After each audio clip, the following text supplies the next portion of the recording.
Mesdames et messieurs, bonjour.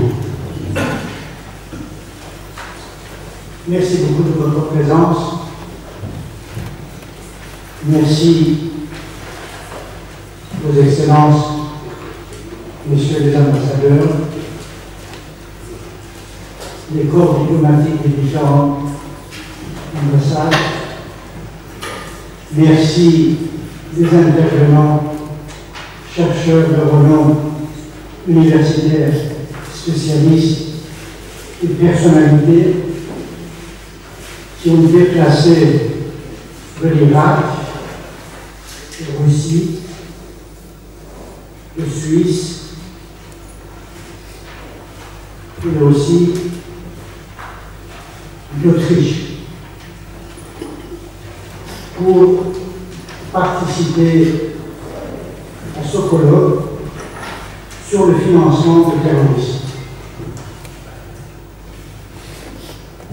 Les événements actuels au Moyen-Orient s'enracinent dans l'invasion américaine intitulée « Nouvel ordre mondial », suite à l'attaque de l'Irak par les États-Unis sous prétexte de libérer le Koweït. Or, la tendance vers la mondialisation et l'unification de la civilisation a commencé au XIXe siècle, suite à la genèse du nationalisme et l'apparition des États-nations en Europe en vue d'empêcher les guerres, l'insécurité et l'injustice. La création de la Société des Nations après la Première Guerre mondiale et suite à l'expérience issue de sa défaite, celle de l'Organisation des Nations Unies, au lendemain de la Seconde Guerre, furent des points culminants des efforts pour atteindre cet idéal. En fait, le terrorisme, sous toutes ses formes, menace la paix et la sécurité de notre monde. Il remplace les valeurs essentielles de la démocratie par une véritable négation du droit à la vie. Le terrorisme étant un phénomène global, tous les États sont concernés à juste titre et doivent collaborer ensemble. La communauté internationale doit mieux se mobiliser pour amputer le financement du radical islamiste, améliorer le travail des services de renseignement afin d'endiguer l'idéologie dénaturée de ce groupe. Seule une législation plus sévère pourra lutter efficacement contre le financement du terrorisme. Cette lutte se situe en effet à l'intersection des univers sécuritaires, diplomatiques, juridiques et financiers, et elle possède la participation de s'appuyer directement et indirectement sur la participation d'acteurs privés. Instituée dans le cadre plus ancien de la lutte contre le blanchiment de capitaux, cette coopération joue un rôle décisif dans la chasse aux finances terroristes, devenue priorité internationale. Les spécialistes imputent à l'Arabie saoudite et au Qatar l'effervescence des groupes djihadistes, les gouvernements de ces pays nient toute implication. Or, il s'agirait d'un soutien indirect, militaire et financier, via des personnalités et des organisations. Si les Saoudiens déclarent combattre le financement du terrorisme, plusieurs prédicateurs islamistes et activistes du djihad récoltent sur leur sol des fonds faraminaux pour les soutenir en Syrie et en Irak.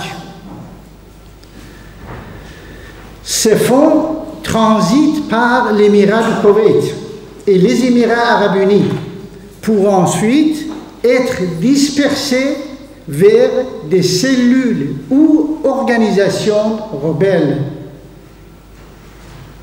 La Turquie est connue pour être une zone de transit. Des milliers de combattants franchissent illégalement les frontières syro-turques pour rejoindre les lieux de combat. Al-Qaïda a été essentiellement financé par des réseaux de subventions privées. Daesh, en plus de ces mêmes réseaux, dispose de ressources propres pour un montant incomparablement supérieur. Cette organisation est parfois qualifiée de pro-État, tirant d'importantes richesses du trafic de ressources, dont les métaux et les pierres précieuses, les espèces sauvages, le pétrole, le trafic des civils et le commerce d'esclaves. Il exploite des sources légales et criminelles, le trafic de stupéfiants, la contrebande d'armes, la fraude, les enlèvements ou l'extorsion et a donc développé une capacité massive de blanchiment de revenus.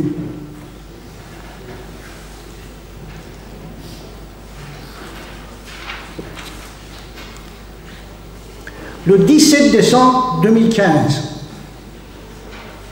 le Conseil de sécurité des Nations Unies a adopté à l'unanimité la résolution 2253 introduite par les États-Unis et la Russie pour imposer le gel des avoirs, l'interdiction de voyager et l'embargo sur les armes à l'encontre de Daesh, d'Al-Qaïda et des individus, groupes et d'autres entités qui leur sont associés.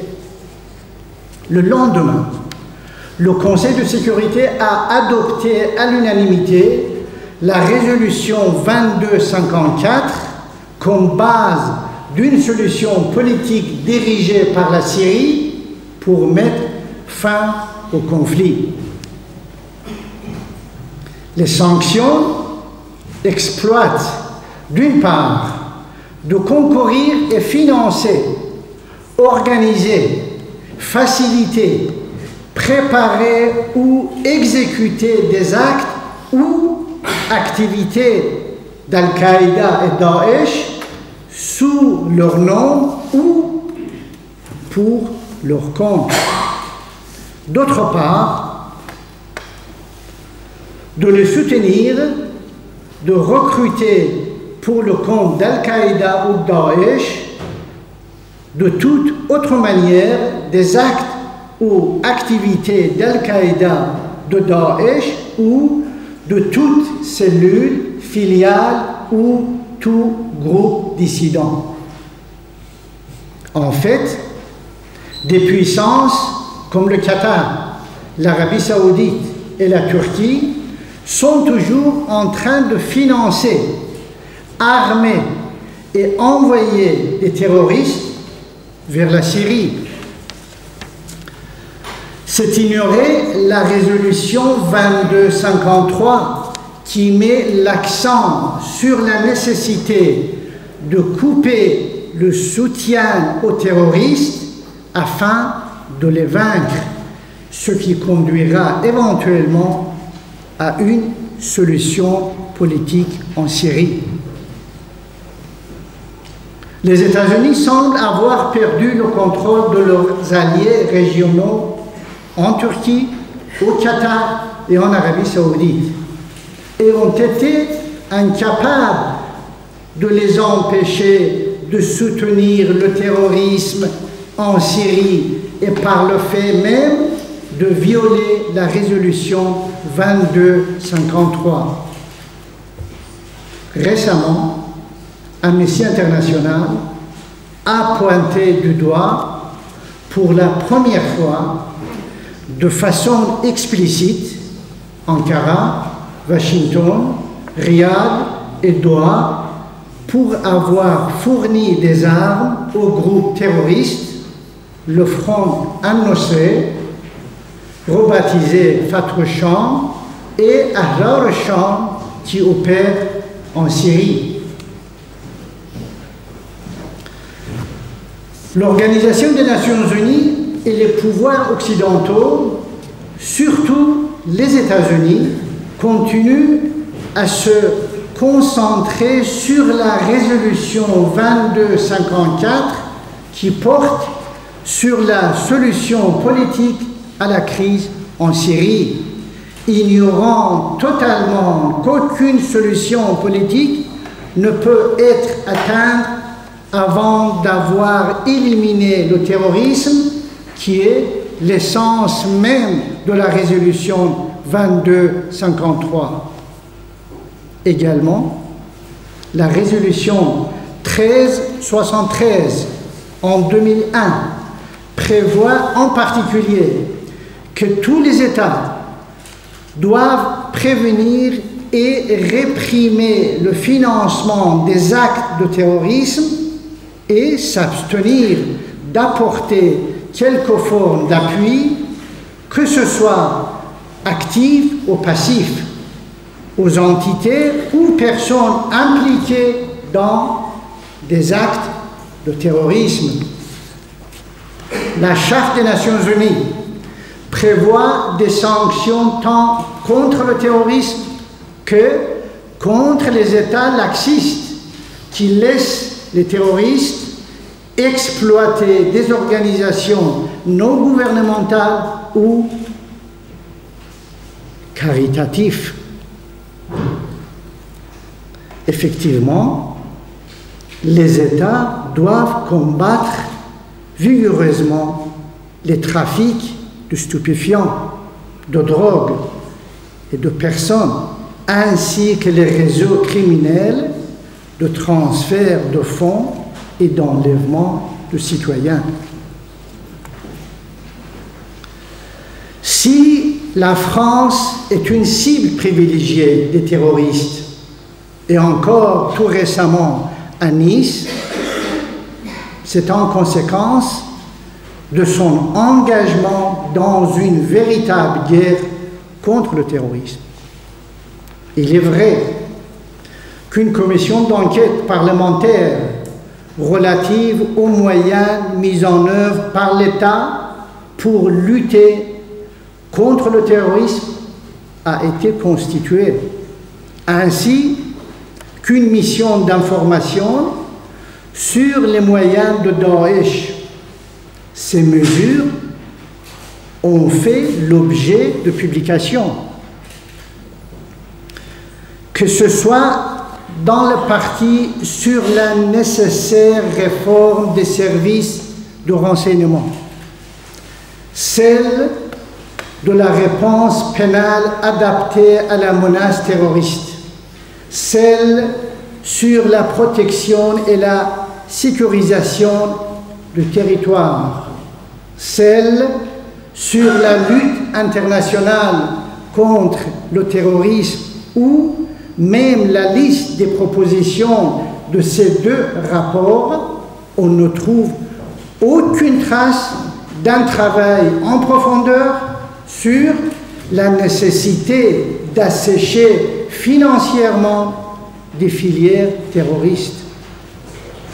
Or, il est du devoir des institutions parlementaires nationales et européennes d'interpeller solennellement les ministres de la Défense et des Affaires étrangères pour enfin identifier les pays qui forment, financent, arment, soutiennent logistiquement les filières terroristes, d'établir une commission d'enquête habilitée à mettre en place un embargo sur la vente d'armes et sur l'achat de pétrole, le gel des avoirs contre les États directement concernés ou qui peuvent potentiellement l'être.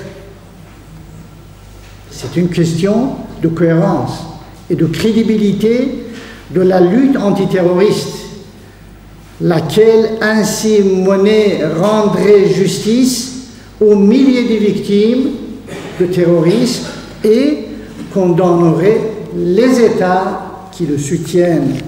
Je vous remercie de votre attention.